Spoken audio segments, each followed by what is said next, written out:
The Rip City Drive. Okay, so what is your solution for the team? I mean, you obviously don't like anything that Joe Cronin has done. What is your solution for them? I mean, you seem to think the franchise is screwed and has no chance of getting out of it. You know the solution. Everybody around the league knows Then the tell solution. me what it is. Trade Damian Lillard. That's the solution. Trade Dame. Otherwise, you're sentencing yourself to just exactly what you've been getting. That's what you're going to get. Do you think the franchise is going to trade Dame? No. But you asked me what they should do. That's what they should do. Do I think they're going to trade him? Only if he comes and tells them it's okay to trade him, they'll trade him. Okay, that's the solution. What to is your getting out issue of with Dame? Huh? What's your issue with Dame? Usage, doesn't make other players better, doesn't guard.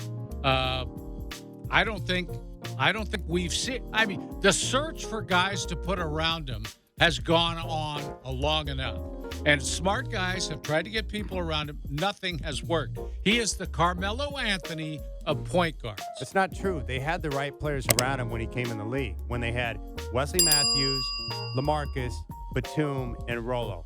That team had balance, and those were the right guys around him. That wasn't a championship And if team. you had the right players around Dame, no one would be criticizing him for his lack of defense. But when you surround him, Olshey did an awful job of surrounding players around Dame.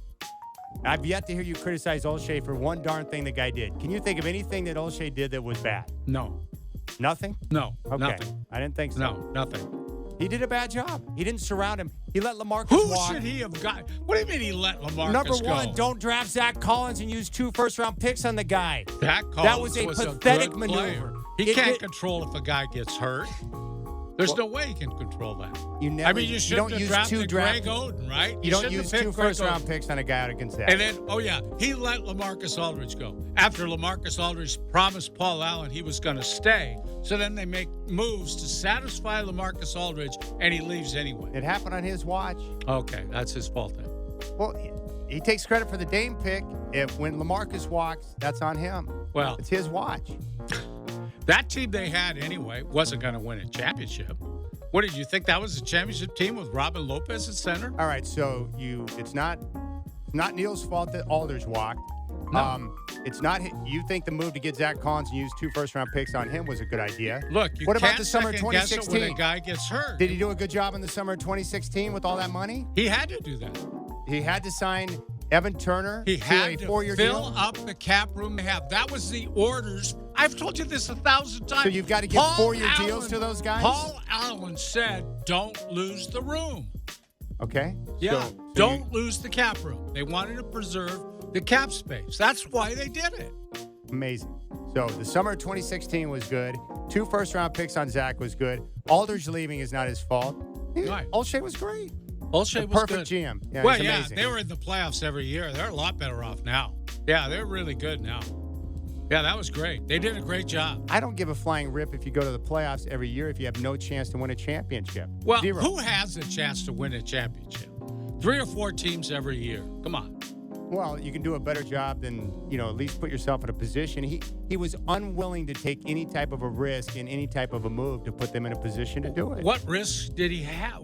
You're asking him to make, a Giannis trade or a trade for a superstar when they have nobody to give up? Yeah, use those 3 first-round picks in 2017 and go get Paul George.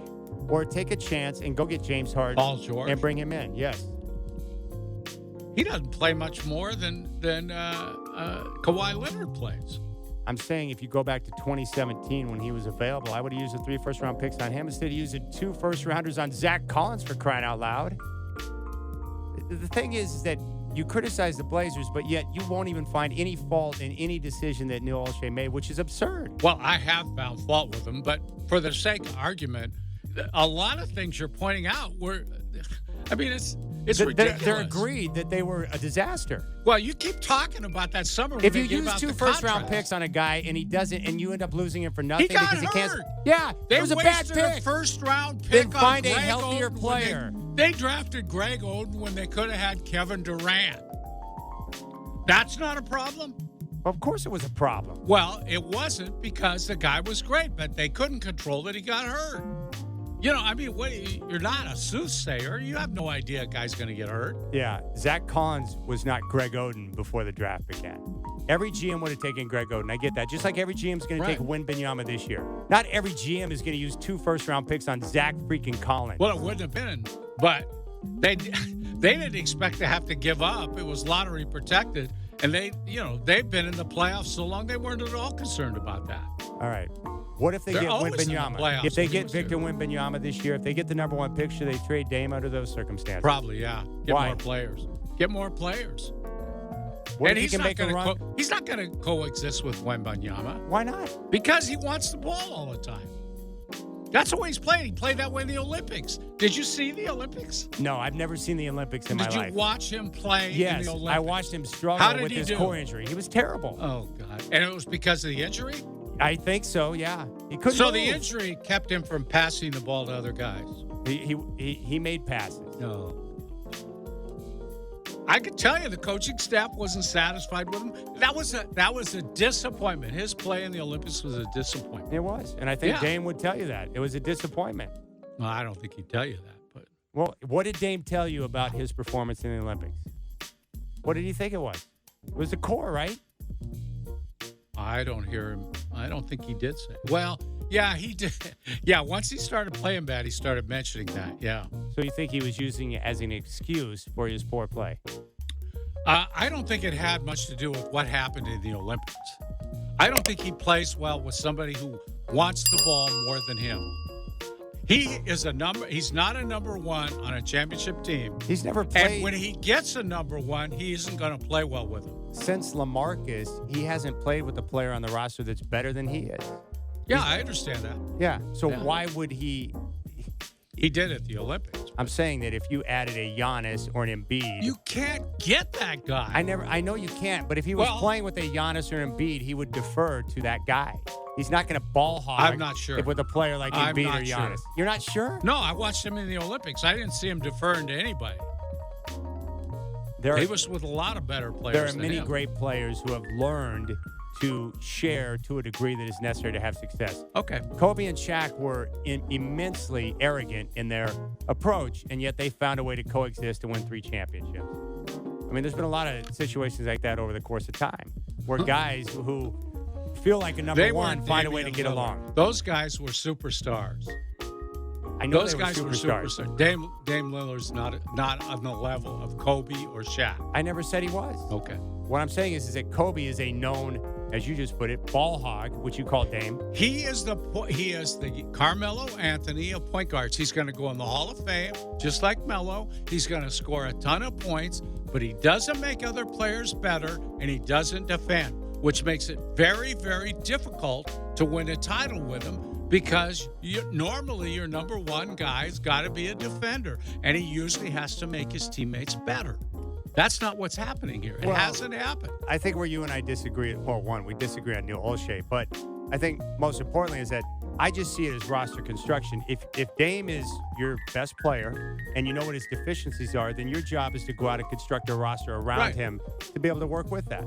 It's harder to do, but that's your job. Well, I think they tried it until they finally realized there wasn't much they could do. Olshey I remember tried, it's so easy to make these trades when you're sitting on your couch. Oh, go get Ryan Anderson. Yeah, go get this guy. Go get that guy. Well, they tried a lot of guys here. And a lot of guys were pretty good when they came. But what did we get? It's like Grant this last year. Last summer, I was an idiot because I said he's not going to appreciably change the way he's going to get them to the playoffs and maybe the conference finals. Who was saying that? Oh, Fans? You weren't saying that? Okay. No. All right. I listed out how many Grant wins. was a pretty good addition. He is a good addition. Yeah, he is a good addition. He's not a number 2 or a number 3, but he's a good addition on a team with his size and his skill set. He's the type of guy you want out there. They didn't even make the play-in this year when they were trying to win games. I said they would. Trying. I said they would win 35 to 40 games. I did not think they were a great team. Who's they? Was it the Blazers saying that? Or are you talking about the fans? The Blazers, the fans, everybody. Joe Cronin never said that.